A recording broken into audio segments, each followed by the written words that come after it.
बिस्मिल्लाहिर्रहमानिर्रहीम। अस्सलामु अलैकुम दोस्तों कुरान पाक की एक वाज़ेह आयत है जिसमें अल्लाह ताला इरशाद फरमाता है वअतसिमू बिहब्लिल्लाहि जमीअन वला तफर्रकू। ऐ ईमान वालो, अल्लाह की रस्सी को मजबूती से थाम लो और तफर्रुक़ में न पड़ो। कुरान पाक की इस वाज़ेह आयत के बावजूद आज भी मुसलमानों में दर्जनों फ़िरक़े पाए जाते हैं और मुसलमान तक़सीम का शिकार हैं। कोई अहले हदीस है, कोई देवबंदी है, कोई सुन्नी, कोई शिया, कोई बरेलवी, सभी ख़ुद को मुसलमान भी कहते हैं और मुसलसल तक़सीम का शिकार भी हैं। डॉक्टर ज़ाकिर नाइक एक मौके पर इसी मामले पर गुफ्तगू कर रहे थे और उन्होंने अहले हदीस से होने वाली अपनी गुफ्तगू का हवाला देते हुए एक मुख्तसर वाक़या बयान किया। चूंकि ये गुफ्तगू अंग्रेजी ज़बान में है, टीम हम कदम उसका उर्दू तर्जुमा आपके लिए पेश करने जा रही है। Another group of people, when I asked them that who are you, what are you, they say I'm an Ahle Hadith.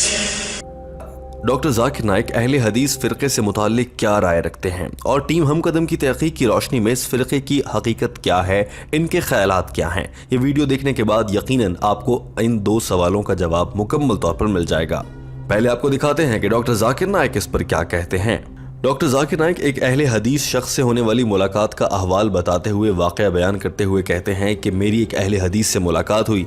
मैंने उससे पूछ लिया कि ये अहले हदीस क्या होते हैं, तो उसने जवाब में कहा कि वो लोग जो कुरान और हदीस को मानते हैं, इसके अलावा किसी चीज़ को नहीं मानते। डॉक्टर ज़ाकिर नाइक ने कहा कि मैं मुतमईन हुआ और ये बात वाकई एक सेंस बना रही थी। So I said, what is the meaning of Ahle Hadith? He said, we are the people of the Quran and the Sunnah, Quran and the Hadith. So I said, fine, makes sense. Doctor Zakir Naik कहते हैं कि मैंने उस अहले हदीस शख्स से फ़ौरन से मुखातिब होते हुए कहा कि अच्छा, अगर तुम अहले हदीस हो तो फिर मैं अहले सही हदीस हूँ, क्योंकि मैं कुरान पाक और सही हदीस पर यकीन रखता हूँ।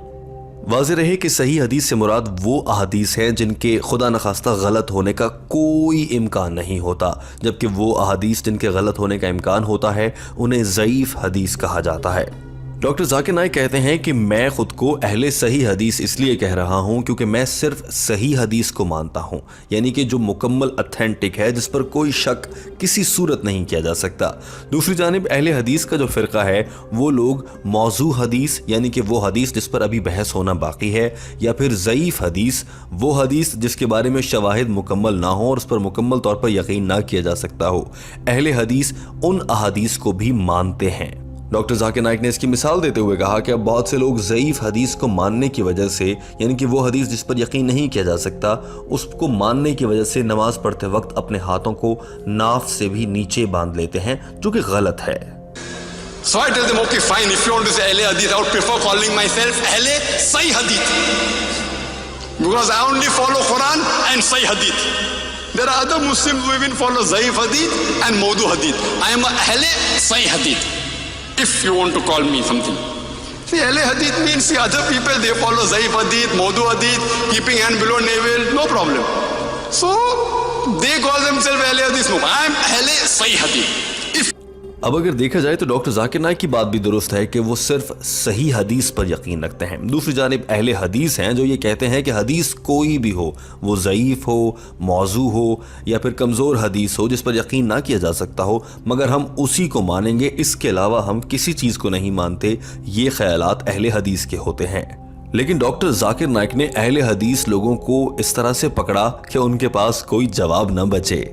डॉक्टर ज़ाकिर नाइक कहते हैं कि मैंने उसे कहा कि अच्छा, अगर तुम खुद को अहले हदीस कहते हो और ये कहते हो कि तुम सिर्फ कुरान पाक और हदीसों को मानते हो, तो मुझे ज़रा बताओ कि कुरान पाक की कौन सी आयत है, वहाँ पर कहाँ लिखा है कि अपने आप को अहले हदीस कहना शुरू कर दो।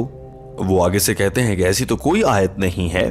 डॉक्टर ज़ाकिर नाइक कहते हैं कि फिर मैंने उससे पूछा कि अच्छा, कोई ऐसी हदीस ही बता दो जिसमें ये लिखा हो कि अपने आप को अहले हदीस कहा जाए, और इस पर उनके पास कोई जवाब नहीं होता। Following Quran and Sunnah. I said, very good. So I asked him the question that which verse of the Quran, in which verse of the Quran did Allah say, call yourself Ahle Hadith? They say, we don't find any. Is there any Sahih Hadith in which the Prophet said, call yourself Ahle Hadith? No reply. Doctor Zakir Naik ने उस शख्स से मुखातिब होते हुए कहा कि तुम खुद को अहले हदीस कहते होगे, मगर मैं अपने आप को अहले हदीस नहीं, मैं अपने आप को मुसलमान कहता हूँ और मैं हर सही हदीस पर अमल करता हूँ। लिहाजा मैं तुमसे ज्यादा बेहतर और पक्का अहले सही हदीस हुआ जो सही हदीस को मानता है। तुम लोग ये गलती करते हो कि तुम ज़ईफ हदीस को भी मान लेते हो। I don't call myself Ahle Hadith, I call myself Muslims, therefore I am a pakka Ahle Hadith. You all are kacha.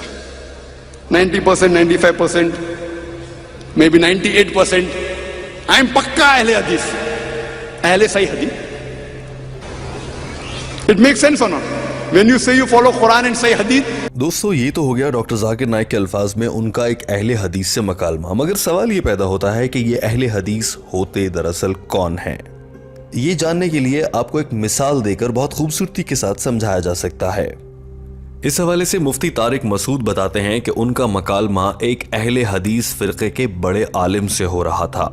उस बड़े आलिम ने ये सवाल किया कि तुम हनफियों के फिरके में दुनिया से रुखसत होने, वफात पाकर या मर जाने वाले अफराद के लिए दुआएं की जाती हैं, बताओ ज़रा ये कौन सी हदीस में लिखा है या कुरान पाक की कौन सी आयत में लिखा है? मुफ्ती तारिक मसूद बताते हैं कि उन्होंने जवाब दिया कि कुरान पाक में भी नहीं है और ऐसी कोई हदीस भी नहीं है जहाँ पर ये लिखा हो कि मरने वालों के लिए ईसाले सवाब के लिए कोई वाज़े दुआ या फिर सूरह फातिहा पढ़ी जाए। तो फिर सवाल करने वाले अहले हदीस आलिम ने पूछा कि फिर आप ऐसा क्यों करते हैं? मुफ्ती तारिक मसूद ने बताया कि इसके लिए एक और हदीस है जिससे हमने ये इशारा और पैगाम निकाल लिया है कि वाकई ऐसा मुमकिन है। और वो हदीस कुछ यूं है कि एक मौके पर नबी पाक सल्लल्लाहु अलैहि वसल्लम के पास एक शख्स आया। उसने कहा कि मेरी वालदा का इंतकाल हो गया है, क्या मैं उनके लिए सदका कर सकता हूँ, उनके नाम का सदका कर सकता हूँ? लिहाजा हम ये समझते हैं कि अगर मुसलमानों को इस बात की नबी पाक सल्लल्लाहु अलैहि वसल्लम ने इजाज़त दी है कि वो अपनी मुर्दा माँ के लिए सदका इस दुनिया में रहते हुए कर सकते हैं, तो फिर उसके लिए आयात और कुरान पाक की तिलावत करके ईसाले सवाब भी किया जा सकता है। दोस्तों इस वाक़े को गौर से देखें तो यही फ़र्क है जो अहले हदीस और हनफी या दीगर फ़िक़ों के बीच पाया जाता है। अहले हदीस कहते हैं कि अगर हदीस में लिखा है कि सिर्फ सदका करना मुमकिन है तो सिर्फ सदका ही किया जाए। ईसाले सवाब के लिए कोई हदीस मिल जाती है तो फिर ईसाले सवाब भी हो सकता है, लेकिन अगर हदीस नहीं है हम हदीस से खुद से अख्ज़ नहीं कर सकते हैं। ये तसव्वुरात अहले हदीस लोगों के हैं, जबकि दीगर फ़िरक़ों के लोग ये मानते हैं कि इमाम हनफी या फिर इमाम अबू हनीफ़ा और दीगर लोगों की जानिब से जो अहादीस की तशरीह बयान की गई है उसको देखते हुए मुसलमान मुख्तलिफ़ आमाल कर सकते हैं। जबकि अहले हदीस मानते हैं कि हदीस में एग्जैक्ट जो अल्फाज हैं सिर्फ उन्हीं पर अमल होगा, ख़ुद से या फिर किसी भी की जानिब से बताई गई किसी तशरीह पर अमल नहीं किया जाएगा। जबकि दीगर फ़िरक़ों के लोग ये मानते हैं कि इमाम अबू हनीफ़ा की जानिब से जो तशरीह की गई है अहादीस की वो बिल्कुल मुनासिब है और उस पर अमल किया जा सकता है। यही बुनियादी फ़र्क है जो कि अहले हदीस और दीगर फ़िरक़ों के बीच पाया जाता है। दोस्तों इस वीडियो के शुरू में जैसा कि हमने आपको बताया था कि कुरान पाक की एक आयत है जिसमें अल्लाह ताला वाज़ेह अल्फाज में इरशाद फरमाता है कि मुसलमानों तफर्रुक़े का शिकार ना हो, यानी कि मुख्तलिफ़ फ़िरक़ों में ना बट जाओ। लेकिन आज के दौर में हम जानते हैं कि दर्जनों फ़िरक़े मौजूद हैं। दोस्तों इस वीडियो के आखिर में टीम हम कदम आपसे एक सवाल करना चाहती है। हम यकीनन आपसे ये सवाल तो नहीं करेंगे कि आपका फ़िरक़ा क्या है, लेकिन आपसे ये इल्तमास है कि अपने फ़िरक़ों को भूल भुलाकर सिर्फ कमेंट में ये लिखिए कि मैं एक मुसलमान हूँ और मुझे मुसलमान होने पर फ़ख्र है, ताकि सभी लोगों को ये पैगाम जा सके कि हमें फ़िरक़ों में नहीं बंटना है, हम मुसलमानों को यकजा होकर ख़ुद को मुत्तहिद साबित करना है और कुफ़ार पर गलबा हासिल करना है। वीडियो देखने का बहुत शुक्रिया, अपना बहुत सारा ख्याल रखिए। हमारे चैनल हम कदम को सब्सक्राइब कर लीजिए। अल्लाह हाफ़िज़।